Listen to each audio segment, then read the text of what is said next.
betapa luar biasanya tradisi orang tua di Indonesia, tradisi Ahlus Sunnah di Indonesia yang percaya betul dengan makna barokahnya guru. Dan saya kan dengan Gus Kausar itu followersnya lumayan bersaing ya. Ya. Cuman mukanya Gus Kausar karena lebih muda, market friendly ya. Saya juga kalau umurnya 20 tahun yang lalu lumayan saya. Assalamualaikum warahmatullahi wabarakatuh.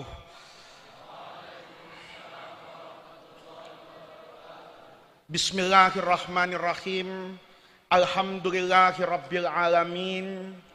Wassalatu wassalamu ala ashrafil anbiya'i wal mursalin wa ala alihi wa sahbihi ajma'in, amma ba'du. Hadratus Syekh Al-Mukarram Kiai Haji Nurul Huda Jazuli, Ibu Nyai Hajjah Lailatul Badriyah, segenap zuriyah Al-Maghfurlah Kiai Haji Ahmad Jazuli Usman yang saya muliakan, para alim ulama yang saya mohon maaf tidak bisa menyebutkan nama beliau satu persatu, tetapi tidak pernah mengurangi rasa hormat dan ta'zim kita semua kepada beliau-beliau. Bapak Ibu, hadirin hadirat para santri yang saya hormati, ada begitu banyak mimbar yang saya naiki. Ada begitu banyak panggung yang saya berdiri di atasnya. Tetapi mimbar peloso, panggung peloso itu lahu ta'mun khas, punya rasa yang berbeda.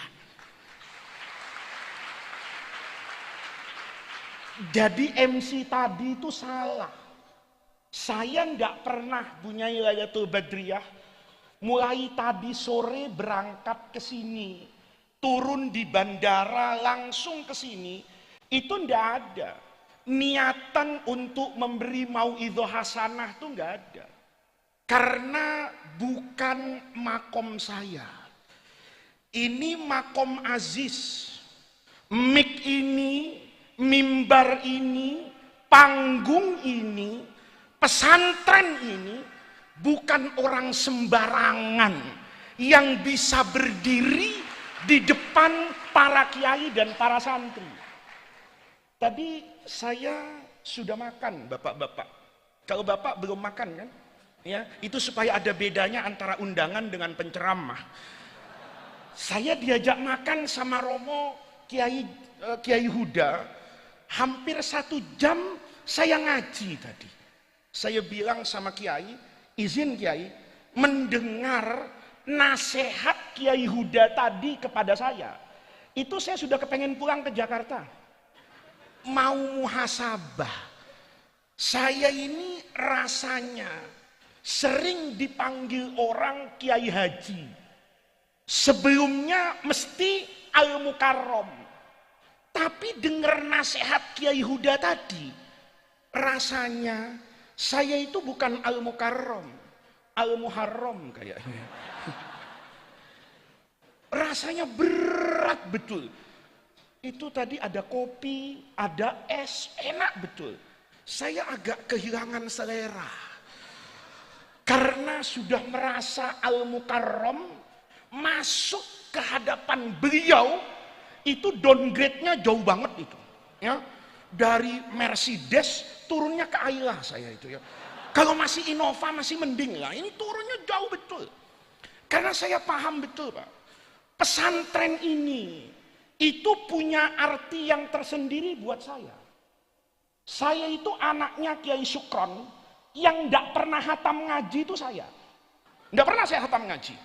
Tapi tiap hataman ikut saya. Jadi saya senang betul. Saya kecil itu rasanya dulu, yang saya ingat dari peloso itu 2, waktu masih kecil. Yang pertama Kiai Zainuddin, yang kedua Rokok Minna. Bapak saya kalau ceramah dari sini, itu di kopernya ada rokok 2 slop, mereknya Mina, bintangnya 9. Kata ayah saya, kamu kalau mau ngerokok ini boleh halalan thayyibah ini. Kalau yang lain, itu ayah saya tidak memperbolehkan saya ngerokok. Itu saya dari kecil ingat peloso, ikut datang ke sini. Makanya saya kalau datang ke pesantren model begini, itu rada takut. Saya 3 tahun yang lalu di Tegalrejo, Kiai Mudrik. Untung yang datang itu Gus Yusuf di depan. Kan kalau Gus Yusuf kan tidak tahu nakalnya saya. Saya 2 minggu yang lalu di Probolinggo, di pesantren Nurul Jadid. Tiba-tiba kiainya itu ngomong sama saya, Gus, dulu Abah Kiai Sukron itu sering kesini. Kalau kesini, anaknya yang laki itu suka diajak. Anaknya nakal. Saya dengar kayak begitu, Masya Allah, kena mental saya. Saya bilang, Kiai, jangan-jangan Kiai, anak yang nakal, yang ngerusak tamu panggung, itu jangan-jangan anak itu sekarang mau Kiai persilahkan ngasih mauidhah hasanah di depan santri Kiai. Jadi saya itu sama pesantren kayak gini. Tadi saya makan dengan Kiai Huda itu ketemu Kiai Anim. Saya dulu mau ke pesantren itu karena Kiai Mahrus pernah ngomong. Saya dulu nggak mau jadi kiai. Ya, saya pikir bapak saya jadi kiai kayaknya ribet banget hidupnya. Duitnya nggak banyak, sering ditangkap, masa orde baru, gitu loh. Enakan nggak jadi kiai. Kiai Mahrus datang ke rumah saya. Saya masih kecil, saya nggak bisa mencerna nasihat itu kecuali puluhan tahun kemudian. Kata Kiai Mahrus tuh begini. Ini yang tersinggung marah sama Kiai Mahrus. Kata Kiai Mahrus, kalau ada anak kiai nggak ngaji, nggak masuk pesantren, itu tandanya bapaknya nyesel jadi kiai. Saya waktu itu ngerasa, kalau saya nggak ke pesantren anak durhaka saya ini. Ya, kita ini, ya saya mohon maaf ya, saya kan Gus tapi lahir di kota metropolitan. Kalau Gus Fahim kan lahirnya di pelosok, ya kan? Lebih soft, lebih tenang. Saya dulu enggak mau seperti itu. Tapi dengar kayak begitu, saya terlintas dalam hati saya. Loh, kalau saya enggak mesantren, berarti saya ini durhaka sama bapak saya. Dulu Gus Jakarta, itu yang subhat sering dikerjakan, yang haram sedikit juga kadang-kadang ditabrak. Tapi nasihat orang tua, jangan durhaka. Jangan sekali-kali durhaka sama orang tua. Karena wirid yang paling baik itu membahagiakan orang tua dengan berbakti sama orang tua, itu torekot yang paling afdal kata orang-orang tua saya. Maka saya masuk pesantren itu. Terpaksa. Ya. Terpaksa saya, nggak serius amat. Serius ngelihat ngaji. Itu ada 2 santri proso Bu Nyai datang ke Darul Rahman. Tahun 84 mungkin. Ngajar jurumiyah, namanya Al-Maghfurlah, dulu kita panggilnya Ustadz Masduki Dahlan, orang Cirebon. Itu kalau ngajar jurumiyah rumit banget ya. Kalau ngajar jurumiyah diajar sama guru saya yang sarjana, itu kayaknya sederhana. Datang kiai nih, guru pelosok nih, Al-Maghfirlahu sudah meninggal beliau, itu tidak punya ijazah. Tidak punya ijazah. Tapi begitu ngajar, ra'aitul ilma. Saya melihat ilmu, bukan melihat ijazah. Kalau sekarang itu kan orang gelarnya itu serem-serem. Ya, ada yang SAG, sarjana agama. Ditanya Imriti lupa. Ada nggak yang begitu? Hah? Ada nggak begitu? Baca Fathul Qorib, i'rabnya itu kalau Imam Sibaweh bangkit dari kubur, nangis itu nahu dia acak-acak. Saya mikir-mikir, ini orang gelarnya hebat, SAG sarjana agama, tapi kok isinya sarjana alam gaib. Gitu. Ilmunya itu gaib semua, Pak. Sudah hilang semua. Itu guru saya. Ada satu lagi orang Ngawi, sekarang jadi Rois Suriah NO di Jakarta Selatan, namanya Kiai Lukman Hakim Zainuddin. Itu ngajarin saya Fathul Mu'in, saya masih ingat. Sebab sholatul jamaah, awwalu ma furidat bil Madinah itu, saya ngaji. Begitu saya ketemu nih, dengan santri Peloso, dengan santri Lerboyo, dulu dengan santri Tegalrejo, saya ngelihat ada dua di situ. Yang pertama akhlak, yang kedua ilmu. Nih. Makanya rektor itu tidak ada haulnya, Pak. Saya sering ke kampus itu. Saya godain kadang-kadang, Pak Rektor, kok nggak ada sih acara nih? Debat, seminar, disnata, sekali-kali loh. Haul almarhumin, para rektor itu kok nggak pernah ada. Anehnya lagi, kalau puasa sama lebaran, itu nggak ada. Mahasiswa jangankan yang S1, yang pasca, itu sowan sama rektor itu nggak ada. Tapi santri sehebat apapun ilmunya, dia kalau Ramadan, sebelum Ramadan, tradisi orang Betawi, rowahan, itu pasti orang Jakarta tuh datang sama guru. Nanti lebaran, itu yang pertama kali diziarahin itu guru. Anehnya lagi, bawa amplop. Saya belum pernah itu ada rektor disalami pakai amplop itu, enggak pernah. Saya merasa betul, ketika saya melihat santri-santri yang datang dari pesantren seperti ini, saya kemudian dari kecil itu tertarik, mulai tertarik itu untuk ngaji.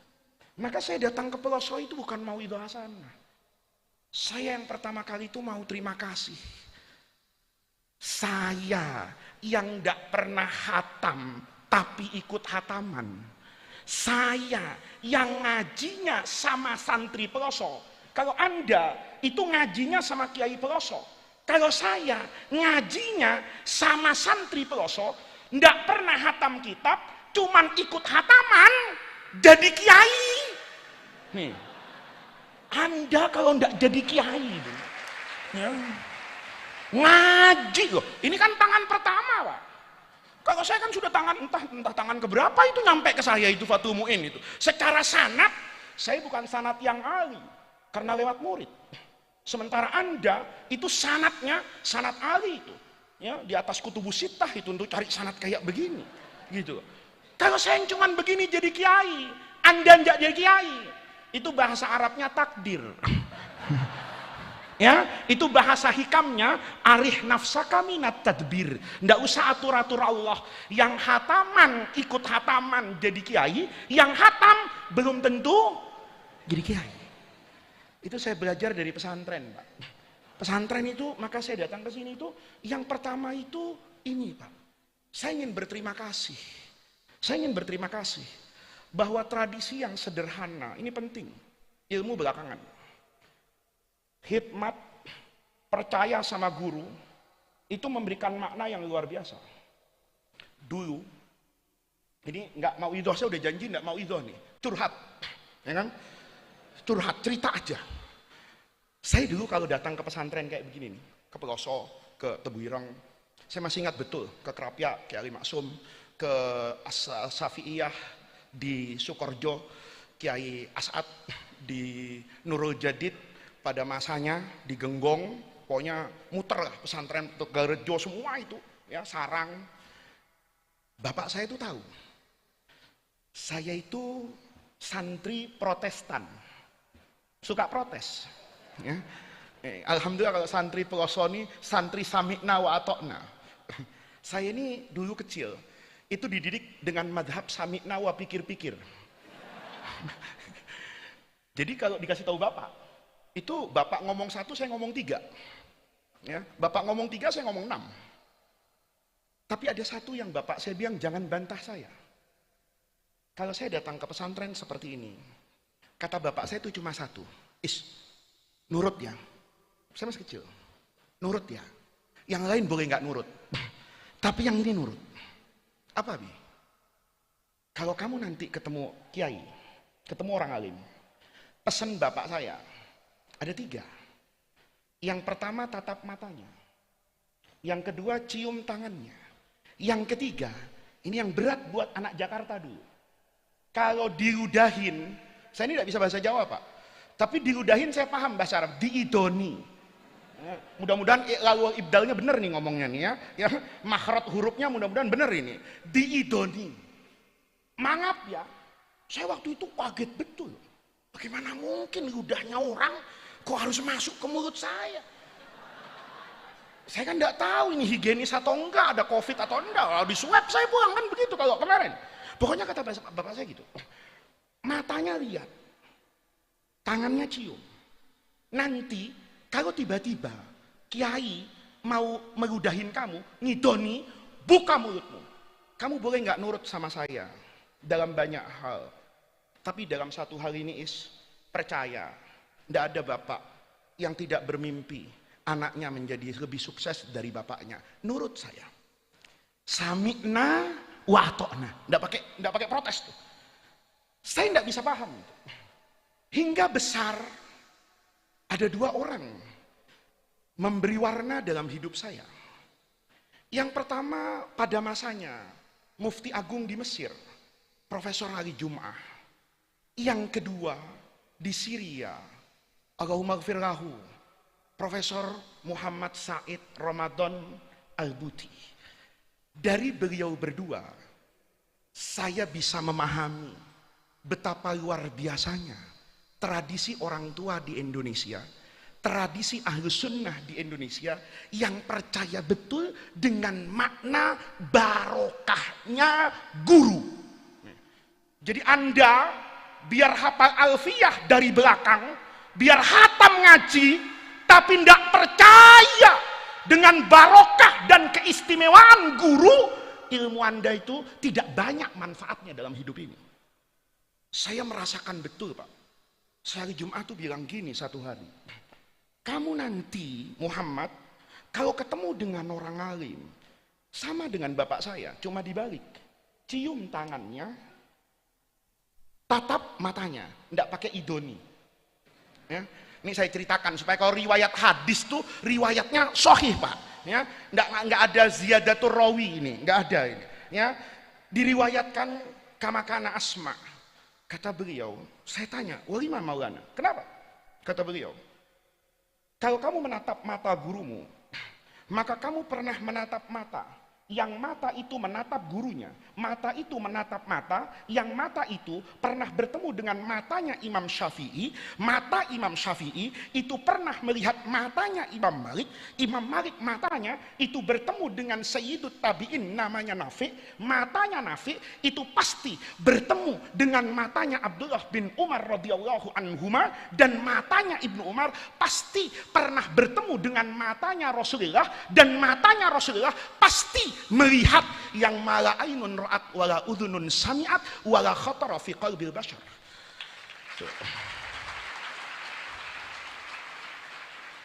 Jadi besok pagi gurumu tuh dilihat matanya. Ya, tapi nadratu ijlal, jangan, "Kenapa kamu lihat mata saya?" "Bapak belum mandi ya Pak, kok ada nah, itu santri Jakarta itu, bukan santri Poso itu ya. Itu bapak saya ngomong gitu. Kata bapak saya, "Cium tangannya Kenapa? Karena kamu cium tangan, maka kamu pernah mencium tangan. Yang tangan ini bertemu dengan tangan, yang tangan ini bertemu dengan tangan, yang tangan ini bertemu dengan tangan, pasti ujungnya bertemu dengan tangannya Rasulullah. Satu hari, kalau kamu pernah ngaji di pelosok, kamu pernah ngaji di pesantren, maka kamu punya keistimewaan yang tidak dimiliki oleh banyak orang, bahwa tanganmu pernah bertemu dengan tangan yang kamu yakini tangan itu bertemu dengan tangannya Rasulullah Shallallahu Alaihi Wasallam." Nih sekarang ada yang bilang ini bid'ah, ya ini nggak ada dalilnya. Sebenarnya bukan nggak ada dalilnya, dia nggak tahu dalil. Ya kan banyak orang tuh sedikit-sedikit sesat, sedikit-sedikit salah, sedikit-sedikit nggak ada hujahnya. Sebenarnya bukan nggak ada hujahnya Pak. Orang kayak gitu tuh ngajinya kurang malam. Atau model saya, belum hatam sudah pindah pondok. Ini murid paling bahaya itu kalau santri turis. Ada santri turis. Saya pernah di Jakarta itu, ada program punya pemerintah. Mau berangkatkan S2 dan S3 ke luar negeri. Dites. Ada satu anak dites. Itu Masya Allah. Ya, nilainya udah standar hasbunallah wa ni'mal wakil lah ya. Tinggal kita katakan apa hasilnya Gus? Ya innalillahi wa inna ilaihi rajiun. Tapi CV-nya keren banget. Kan sebelum masuk ke ruang ujian, dia harus melampirkan CV-nya. Kalau pendidikan akademis, S1-nya di mana? Kalau pesantren, mesantrennya di mana? Dia nulis pesantren besar di Indonesia lebih 10. Tapi saya tanya dalam soal mubtada khobar, itu diem nggak jawab. Baru sampai mubtada khobar itu, saya tanya, loh, kamu pesantren bener? Bener. Loh masa yang kayak begini alumni pesantren nggak tahu? Kamu pesantren di sini kan? Di sini kan? Iya Gus. Tapi masalahnya di pesantren yang pertama itu seminggu saya. Terus begitu seminggu ada teman bilang pesantren sana bagus. Saya pindah. Begitu pindah berapa lama? Ternyata laisal khobar kal muayyanah. Apa yang kita dengar itu tidak sama dengan apa yang kita rasakan. Terus pindah lagi. Wah, akhirnya alhamdulillah 10 tahun babut toharoh itu baru istilahan dengan lugotan wastilahan. Nah, itu penyakit. Maka Anda jangan orang yang punya penyakit. Dulu saya itu Prof Ali Jum'ah ngasih makna ayah saya begitu. Diidoni di Damaskus itu, di Masjid Bani Umayyah, itu Prof. Said Ramadan ngomong gini, dulu di Damaskus, itu ada pondok, ada pesantren, yang menjadi kiblat al-muslimin. Namanya Darul Hadis. Semua orang itu bermimpi ngaji mesantren di Darul Hadis. Termasuk siapa? Alim besar dalam mazhab Syafi'i. Saya sudah tidak harus menerangkan manakibnya. Imam Taqiyuddin As-Subki. Itu datang ke Darul Hadis Al-Ashrafiyah. Niatnya mau ngaji sama Imam Nawawi. Kan Imam Subki itu ditanya, 5 qasatan Nawawi. Kenapa kok yang dipilih mau ngaji sama Imam Nawawi? Jawabannya sederhana. Karena karangannya itu lahul qabul. Diterima orang. Anda bisa bayangin, Imam Nawawi itu wafat usianya belum 50 tahun. Tapi berkahnya luar biasa. Yang pertama, Nawawi itu jadi nama orang di Indonesia. Padahal itu nama kampung di Damaskus, namanya Nawa. Seandainya tidak ada orang alim besar yang jadi imam, Abu Zakaria Yahya bin Syaraf An-Nawawi, maka tidak ada orang di dunia ini namanya Nawawi. Coba ada Nawawi ketangkap KPK, mau anaknya dinamakan Nawawi? Nggak ada. Nggak ada. Semua orang kasih nama An-Nawawi itu karena tahu ada Imam An-Nawawi. Siapa di dunia ini yang bisa membantah bahwa buku yang paling banyak dicetak di dunia ini ba'dal mushafis syarif, setelah Al-Quran, itu Riyadhus Shalihin. Kita datang ke satu masjid, nyari Fathul Mu'in, mungkin ada yang tidak ada. Kita cari Sahih Bukhari, kayaknya banyak masjid nggak punya. Tapi kalau Riyadhus Shalihin, rasanya itu hampir semua orang yang bersentuhan dengan ilmu pesantren, itu pasti punya, pernah ngaji yang namanya Riyadhus Shalihin. Kata Imam Subki, yang ngarang kitab Arba'in, itu kan bukan cuma Imam Nawawi saja. Ada banyak ulama yang ngarang kitab Arba'in. Tapi kenapa? Kalau sudah disebut Al-Arba'in, itu seakan-akan menjadi isim alam buat buku karangannya Imam Nawawi, padahal Arba'inat ini banyak. Maka melihat orang ini hebat kayak begitu, datanglah Imam Subki ke Damaskus. Sampai di sana, Imam Nawawi sudah meninggal. Kan dulu Imam Subki nggak punya WhatsApp, ya kan? Ya, kalau Imam Subki punya WhatsApp grup para ulama Asy-Syafi'iyah, kan nanya, gua mau ke Damaskus, ya kan? Maaf pakai gue, lupa. Kebiasaan ceramah di Jakarta. Saya mau ke Damaskus, kan pasti tahu kalau ada WhatsApp grupnya. Karena tidak ada, dia sampai. Maka ketiga orang alim besar hebat ini sudah tidak ada, itu tidak berarti kehebatan orang ini tidak bisa kita dapatkan. Jasadnya boleh berpindah dari alam dunia ke alam barzah. Orangnya boleh tidak terlihat. Tapi kata Imam Subki, tunjukkan kepada saya di mana, kalau sekarang tuh ubin, apa ubin itu ya, keramik lah ya, keramik tempat yang dulu Imam Nawawi itu pernah ngaji. Lihat, ditunjukin sama orang Damaskus, di sini. Kalau sholat di mana? Di sana. Kalau misalnya ditanya, jawab pertanyaan, berfatwa di mana? Di situ. Kan keluar, Pak. Di I'anatul Talibin juga ada itu di muqaddimahnya. Wa fi daril hadis latifu ma'nan. Saya begitu masuk pesantren Darul Hadis, ada latifu ma'nan. Ada aura keagungan yang menyentuh rasa terdalam hati saya, yang itu hanya dimiliki oleh imam besar yang namanya Imam Nawawi. Ala bustin laha asbu wa ahwi. Ini sudah ada di hadapan saya. Maka izinkan saya, mohon maaf saya tidak tahu bahasa yang bagus, berguling-guling di atas lantai itu. Kenapa? Jadi Bapak, Imam Subki itu, semua lantai itu dicium-cium. Bahkan dalam banyak riwayat, ya tamarrohu tamarruhud dabbah. Kayak kucing kalau dimandi itu, ya. Kucing kan kalau habis junub begitu tuh, langsung di pasir ya. Mudah-mudahan santri Peloso tidak ada yang kayak begitu ya. Itu ya tamarroh itu muter-muter. Ditanya sama muridnya, Anda alim besar, apa yang Anda lakukan di sini? Lali, kata beliau itu, an amassa bihurri wajhi makanan massahu qadaman Nawawi. Saya berharap ada tempat yang dulu diinjak oleh Imam Nawawi, itu sekarang bersentuhan dengan muka saya. Mudah-mudahan dengan itu saya dapat barokahnya Imam Nawawi. Jadi santri Peloso ini kalau nggak dapat barokahnya Mbah Jazuli ini kebangetan. Ya, saya aja yang barokahnya datang dan pergi, ya, cuman waktu hataman mungkin sekali dua kali jadi kiai. Dan saya kan dengan Gus Kausar itu followersnya lumayan bersaing ya. Ya. Cuman mukanya Gus Kausar karena lebih muda, market friendly ya. Saya juga kalau umurnya 20 tahun yang lalu lumayan saya. Ya, iya bener. Artinya apa? Para santri di Peloso itu yang pertama bukan ilmu. Yang pertama itu pengabdian kepada ahlul ilmi. Pondok ini karomah. Karomah, betul. Saya tiap ketemu santri Peloso di Jakarta, itu selalu saya tanya, Ustadz tinggal di mana? Di sana, ngapain? Dagang. Tapi nggak pernah lupa tuh, dagang sih Gus. Tapi kalau maghrib, alhamdulillah, seminggu 2 kali saya ngaji.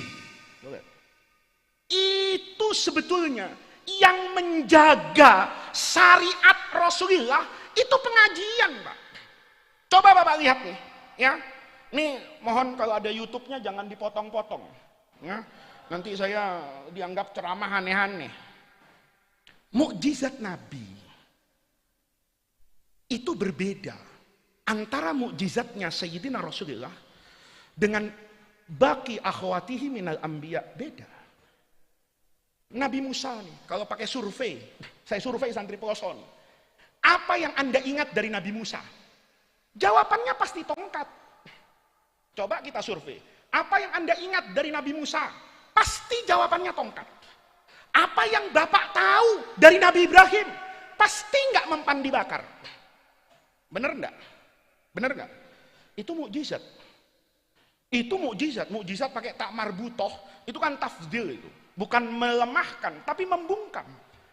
Tapi membungkamnya, mukjizat kayak begini, itu temporer, Pak. Yang hissi, yang dilihat mata, dirasakan oleh indera manusia, itu kehebatannya temporer. Saya punya pengalaman ceramah depan anak SD. Saya alhamdulillah ya, ceramah itu pengalamannya banyak. Banyak panitia yang nyiksa saya. Saya pernah ceramah depan anak TK. Saya pikir orang tuanya. Tahu-tahu anak TK 100 kumpul depan saya. Itu as'abu yaumin marrat fi hayati. Itu Masya Allah kata saya. Begini nih, biar amplopnya tebel, kalau tahu nggak datang saya. Kenapa? Wah semuanya anak-anak. Satu ketika anak SD.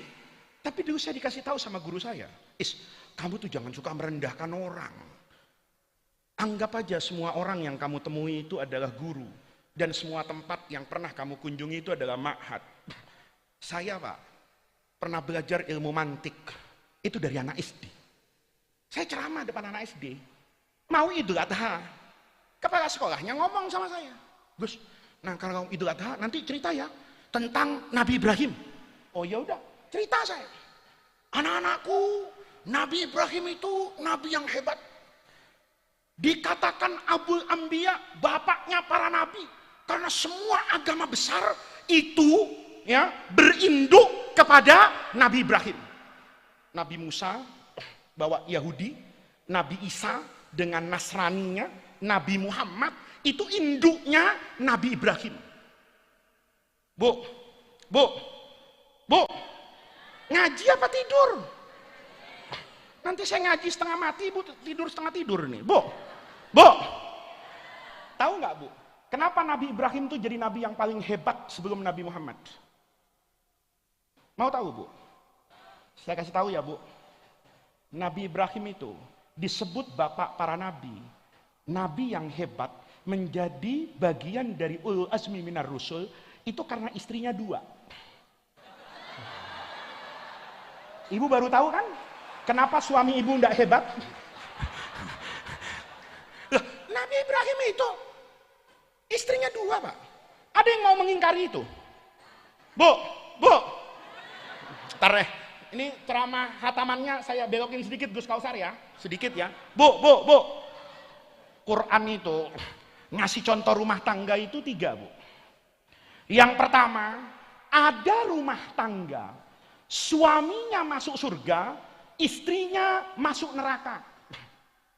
Itu Nabi Lut. Suaminya ke surga, istrinya ke neraka. Ada rumah tangga Bu, suaminya ke neraka, istrinya dibangunkan istana di surga. Itu rumah tangganya Fir'aun. Ada rumah tangga suami istri masuk surga. Itu rumah tangganya Nabi Ibrahim. Saya mau tanya sama ibu, di antara 3 rumah tangga ini, kira-kira kalau saya boleh bertanya, ibu rumah tangganya itu kepengen kayak rumah tangga Nabi siapa? Bu, kayak Nabi siapa? Kayak Nabi Ibrahim. Sebentar, ini ada kameranya enggak? Hah? Ada kameranya enggak?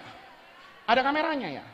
Kalau ada kameranya Pak, besok Bapak minta nih sama tim media Peloso, ya, dari semua kegiatan malam ini potong yang itu aja. Besok hari apa ya? Saya sampai lupa hari. Besok hari apa ya? Hari Ahad. Nah, Senin Bapak bawa ke KUA. Ngapain? Kawin lagi. Nanti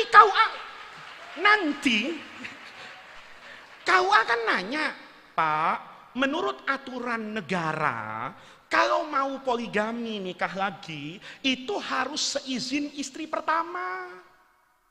Bapak nggak usah ribet, keluarin HP-nya, potongan pengajian malam ini.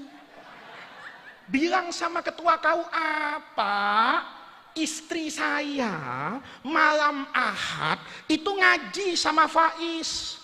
Dia tanya rumah tangganya kepengen kayak Nabi Ibrahim, kayak Nabi Lot, apa kayak Fir'aun? Istri saya itu bilang mau kayak Nabi Ibrahim. Santri Peloso yang belajar mafhum usul fikih kan gak perlu takut lagi untuk kawin lagi.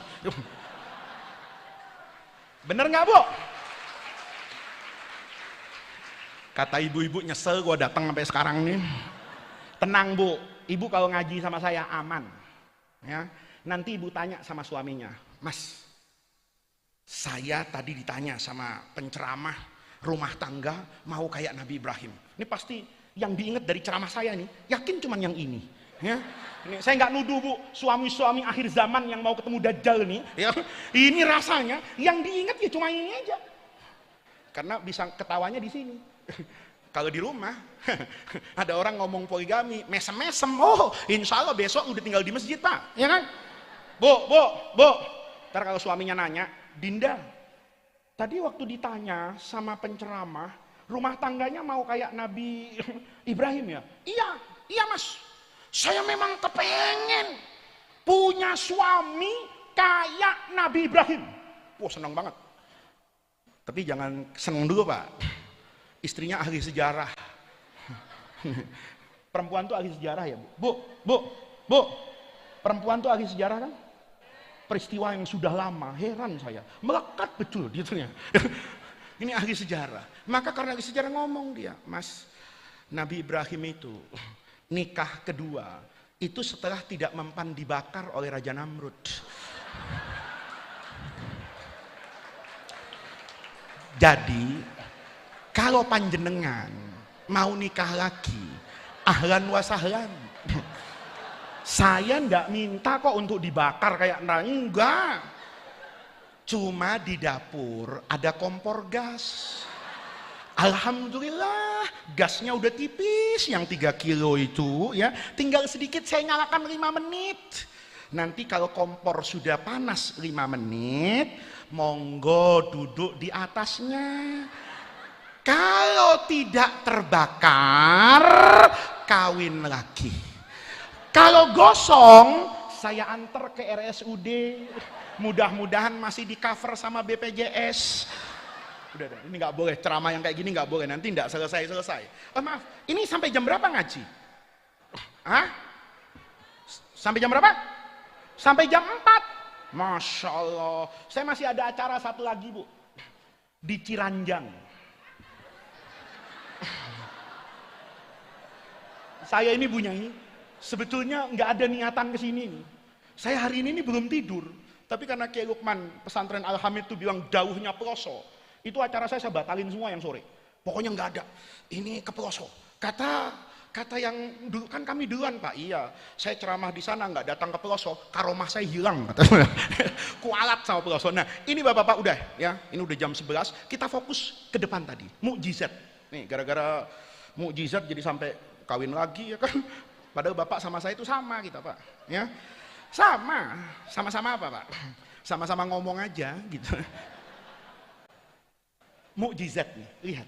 Kenapa pesantren ini kata guru saya dulu, yang yastahiq, yang berhak untuk mengaku sebagai penjaga dan pewaris Nabi itu pesantren. Kenapa? Mukjizatnya beda Pak. Kalau mukjizat isi kayak Nabi Ibrahim, itu memang mengagumkan, melawan kebiasaan, melawan hukum alam. Orang semua tahu kok yang namanya api itu panas, sudah panas membakar. Tapi berhadapan dengan Nabi Ibrahim, yang panas jadi dingin, yang membakar jadi aman. Hebat nggak? Hebat nggak? Hebat. Saya ceramah depan anak SD, lupa saya. Kalau anak SD sekarang tuh generasi Samsung dan generasi iPhone. Ada anak satu saya ceramah begitu, angkat tangan interupsi. Baru kali itu saya ceramah diinterupsi orang. Saya baru kali itu seumur hidup ceramah diinterupsi orang ya baru kali itu. Angkat tangan dia. Pak, saya mau ngomong. Saya pikir ngomong apa anak ini? Masih pakai pempes, ngerti apa tuh saya? Karena ngotot, saya ajak naik ke atas mimbar. Ayo naik. Ada apa nak? Saya nggak setuju dengan ceramah Bapak. Ceramah Bapak itu salah. Saya agak kena mental tuh. Baru kali itu saya bilang, saya sejelek-jeleknya nih Kiai, saya masih Katib Suriah PBNU ini. Ya. Paling nggak masih ada ilmu-ilmunya dikit, disalahkan sama anak SD. Saya tanya, kenapa nak? Begini Pak, kalau ukuran kehebatan orang itu diukur karena nggak mempan terbakar, maka Bapak katakan Nabi Ibrahim hebat, maka hari ini Nabi Ibrahim itu sudah sama tetangga saya.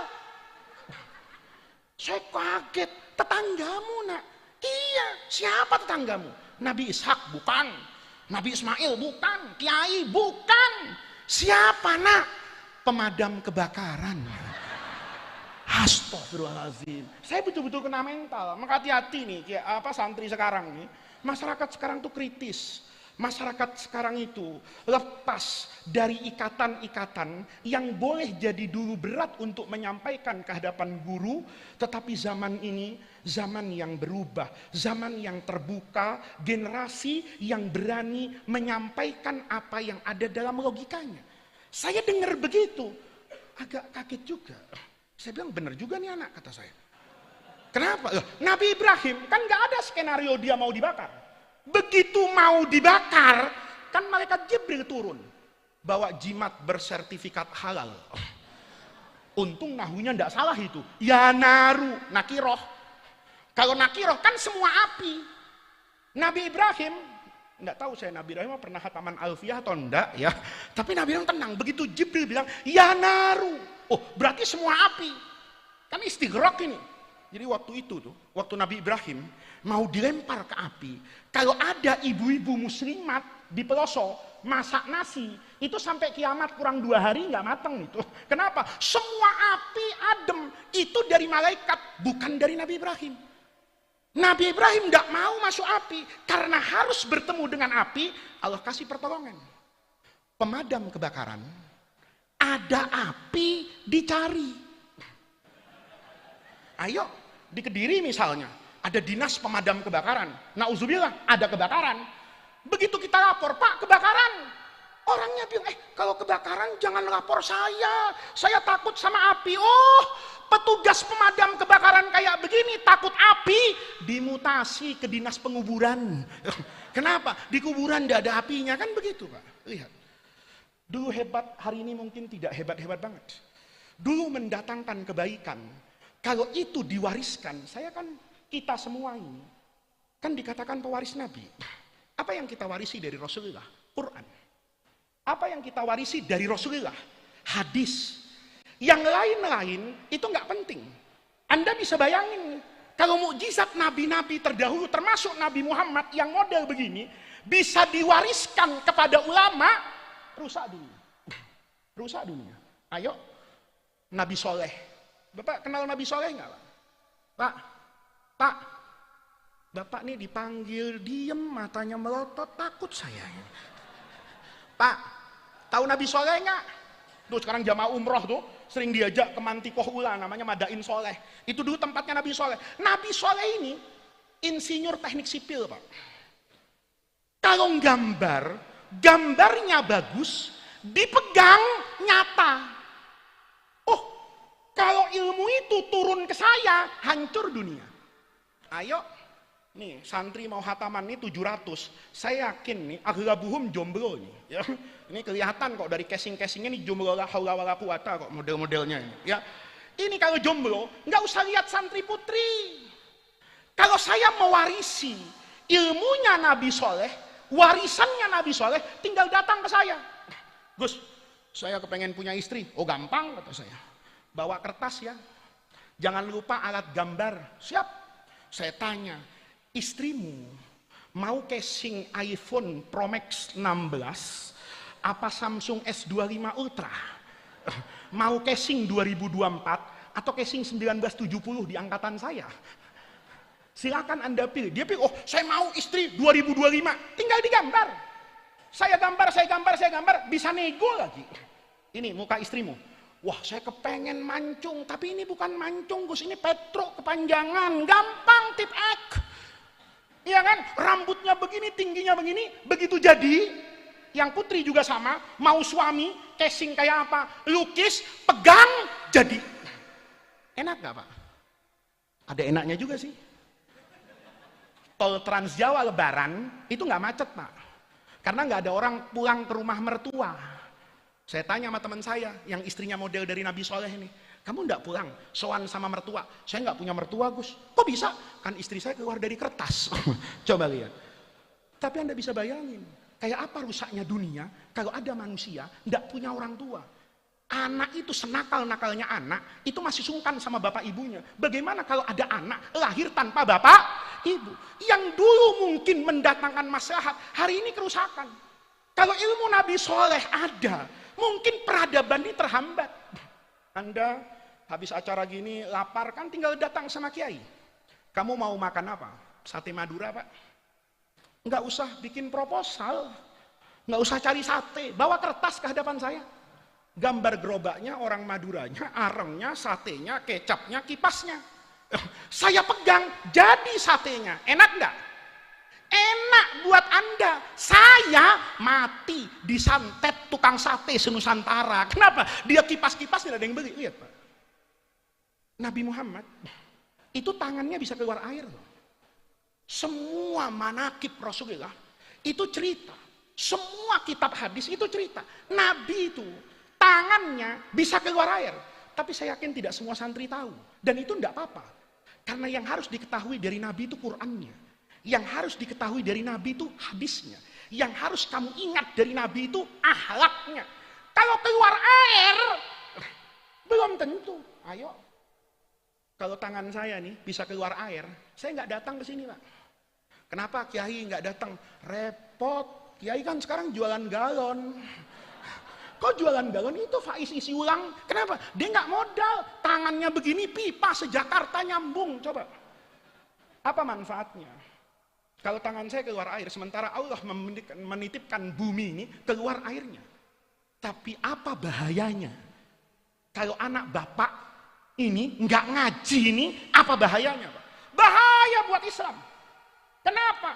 Karena agama Rasulullah ini mayoritas itu hanya bisa dihakimi, dihukumi, dijelaskan kalau Anda ngaji. Anda nggak ngaji nggak bisa. Dulu ada orang alim, mudah-mudahan Santi Toloso nanti bisa melihat dunia. Di Abu Dhabi itu ada Syekh Mahfud bin Bayyah, Abdullah bin Mahfud bin Bayyah, orang Britania. Beliau bilang gini, agama ini kebanyakan syubhat. Dulu saya pikir syubhat itu rezeki. Tahunya enggak. Kata beliau, ketika Rasulullah bicara al-halalu bayyinun wal haramu bayyinun, riwayat Bukhari Muslim wa bainahuma umurun mustabihat, riwayat Bukhari wa bainaha musabbahat. Ini sama maknanya, di antara yang halal dan haram itu ada apanya itu? Yang syubhat. Salat kita ada syubhatnya loh. Nabi cuma bicara kan, shallu kama ra'aitumuni usolli. Nabi takbiratul ihram, Nabi baca doa iftitah, Nabi baca Fatihah, Nabi baca surah, Nabi takbir, Nabi ruku. Tapi kita nggak pernah tahu tuh. Sebetulnya yang rukun sholat itu apa? Kata Imam Syafi'i misalnya, baca Fatihah itu rukun sholat. Anda nggak baca Fatihah, sholatnya nggak sah. Kenapa Imam Syafi'i ngomong begitu? Karena Nabi bersabda, la sholata illa bifatihatil kitab. Anda yang belajar alfiyah kan tahu la itu apa, illa itu apa. Nggak sah sholat itu kecuali baca Fatihah. Kata Imam Abu Hanifah, kakek gurunya nggak begitu. Qur'annya bilang kok, faqra'u ma tayassara minal Qur'an. Orang baca surah apa aja, sependek apapun, asal baca, sholatnya sah. Nanti yang menjelaskan ke masyarakat siapa? Ini kan banyak orang, dikit-dikit ikut Quran, ikut hadis. Itu ketahuan orang tuh tidak pernah ngaji Quran, tidak pernah ngaji hadis. Kalau orang tahu agama, dia pasti datang ke pelosok untuk ngaji. Ayo. Kalau pertanyaannya, mana yang halal, mana yang haram, gampang. Anda nanti pulang ke kampung, ditanya apa hukumnya daging babi, gampang. Nggak usah ngaji di pelosok tahu, haram. Apa hukumnya makan daging sapi, halal. Asal sapinya sendiri, halal dimakan, bener kan? Kalau pertanyaannya kayak gitu, gampang. Tapi dunia itu bukan cuma sapi dengan babi. Masalahnya, ada binatang yang nyusahin bahsul masail. Ada binatang yang nyusahin kiai. Mau tahu namanya? Namanya anjing laut.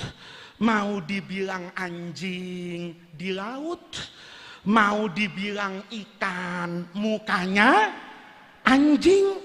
Ditanya, kamu ini keluarga siapa? Nggak jawab. Ditanya kartu keluarganya, nggak ada.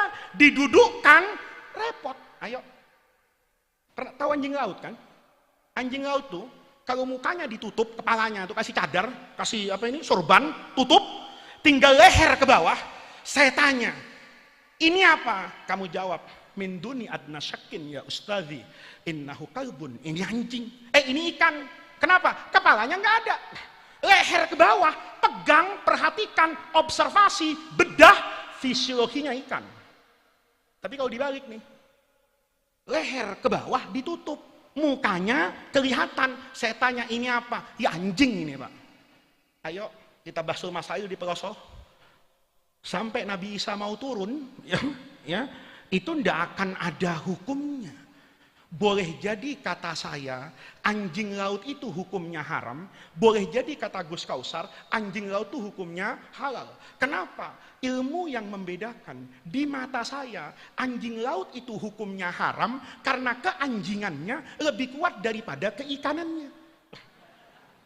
Kata Gus Kausar, ini haram, ini halal, ini halal. Kenapa? Karena keikanannya lebih kuat daripada keanjingannya. Anda mau cari dalilnya, mau cari takbirnya, nggak ketemu. Karena Rasulullah nggak pernah ke laut. Rasulullah nggak bahas itu. Di situ untungnya. Coba anjing laut ada di Quran, anjing laut ada di hadis. Pensiun kiai semua ini.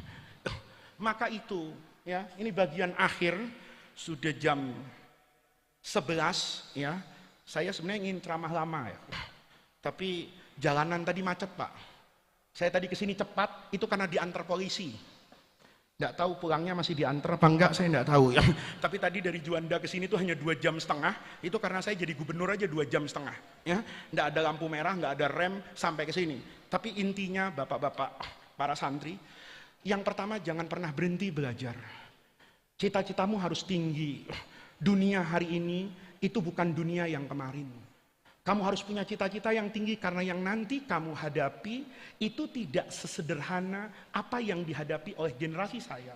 Apa yang dahulu kalian lihat di buku fikih, apa yang dahulu kalian pelajari di ilmu usulul fikih, seiring dengan kemajuan zaman dan peradaban, itu tidak mudah untuk kemudian masyarakat mendapat view keislaman kecuali lewat kalian yang betul-betul belajar di pesantren. Percaya, saya bukan mau membanggakan apapun Pak.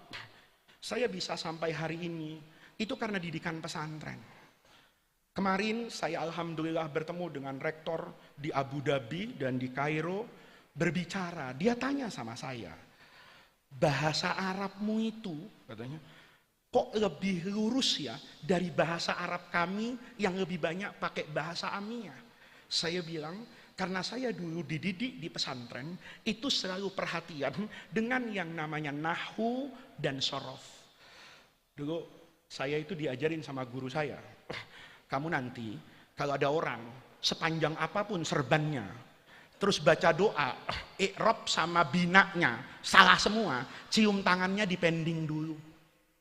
Walaupun bahwa kebenaran i'rab itu laisa syarton min surut qabuli doa, tetapi ya itu menjadi tanda agar orang itu menjaga marwah agama. Anda di Peloso mungkin tidak apa-apa, tapi saya di Jakarta pusing kadang-kadang. Khutbah Jumat itu ada aneh-aneh. Ada kiai itu tidak pernah nyebut Quran, tidak pernah nyebut ayat. Kalau khutbah itu, saudara-saudara, seperti firman Allah dalam surah kedua ayat ke-100 yang artinya, masya Allah. Kalau begini enak betul. Saya bilang waktu itu, yang kayak begini nih masih dipasang jadi khotib, saya besok nggak mau datang ke masjid ini. Kenapa? Ya enggak lah. Makom itu harus dijaga. Ada banyak orang alim di Jakarta yang tamatan pesantren. Maka anak-anakku, saya cerita sama anak-anakku, saya ini bukan orang hebat, jauh dari kata hebat. Tapi saya perlu bersyukur kepada Allah bahwa jurumiyah yang kecil itu, alfiyah yang kamu harus tahu, Ibnu Malik itu ulama yang tidak punya followers, hidup dalam kesunyian di Andalusia. Sampai pindah ke Damaskus. Ibnu Malik itu sampai teriak di pintu rumahnya, siapa yang mau ngaji sama saya? Nanti anak-anakku, kalau punya uang, kamu berangkat ke Maroko, lihat kuburannya Sohib Jurumiyah itu, Ibnu Ajurum itu. Sepi, tidak ada orang berziarah. Kuburannya pun sangat amat sederhana. Tapi tanpa banyak orang tahu bahwa kitab Jurumiyah yang tipis itu yang mengantarkan ulama-ulama kita menjadi lentera buat negeri ini, yang mengantarkan kita melihat Peloso seperti hari ini. Siapa yang tidak bangga dengan karomahnya Mbah Jazuli ini? 700 hafal alfiyah. Saya Gus Kausar kalau dites alfiyah sekarang kayaknya udah lupa. Ya, banyak lupanya saya. Ngelihat kayak begini, kan kepada Allah tenang. Oh, enggak apa-apa. Saya enggak hafal alfiah, lupa, ya enggak apa-apa. Tapi ada ratusan di pelosok, ada ribuan di Jawa, ada puluhan ribu di Indonesia. Ini karomah yang menjaga ajaran Rasulullah, karena Quran dan hadis itu nanti kebenaran dan keagungannya hanya bisa dibangun dengan ilmu. Itu yang pertama. Yang kedua, khidmat sama guru. Saya dulu diajarin betul Imam Ghazali itu. Imam Ghazali itu kan bapaknya. Itu bukan ulama. Bukan ulama. Cuma yaro anna fi khidmati ahlil ilmi itu ibadatan yataqarrabu biha ilallah. Ayahnya Imam Ghazali itu kalau ngelihat orang alim itu cuma seneng. Ya Allah, saya ini bodoh, mudah-mudahan nanti anak saya kayak gitu. Sendalnya dirapikan. Giliran pengajian di masjid itu ditus, itu bawa apa itu cangkir, ngisi teh. Itu bukan orang yang punya nasab keilmuan, tapi anaknya dua-duanya kotkana menjadi apa yang diimpikan oleh ayahnya. Imam Syafi'i anak-anakku. Imam Syafi'i itu bagaimana tidak berkhidmat kepada guru-gurunya. Imam Ahmad bin Hambal itu beliau mengatakan, saya tidak pernah sholat fardu kecuali setelah sholat itu saya ad'u lisyafi'i. Berbeda pandangan dengan guru itu tidak persoalan. Yang menjadi persoalan, kalau Anda sudah tidak yakin lagi dengan barokah guru dan Anda tidak cium tangan dengan guru, itu kiamat buat pesantren. Imam Syafi'i itu duduk 13 tahun di kakinya Imam Malik. Imam Malik punya mazhab namanya Amalu Ahlil Madinah, yang dia bantah hadis yang dia riwayatkan sendiri, khiyar majlis al-bayyi'ani bil khiyari malam yatafarraqo rawahu Malikun an Nafi' an Ibni Umar. Itu ditolak sama Imam Malik karena bertentangan dengan tradisi Madinah. Imam Syafi'i 13 tahun duduk di kakinya Imam Malik bikuli ijlal.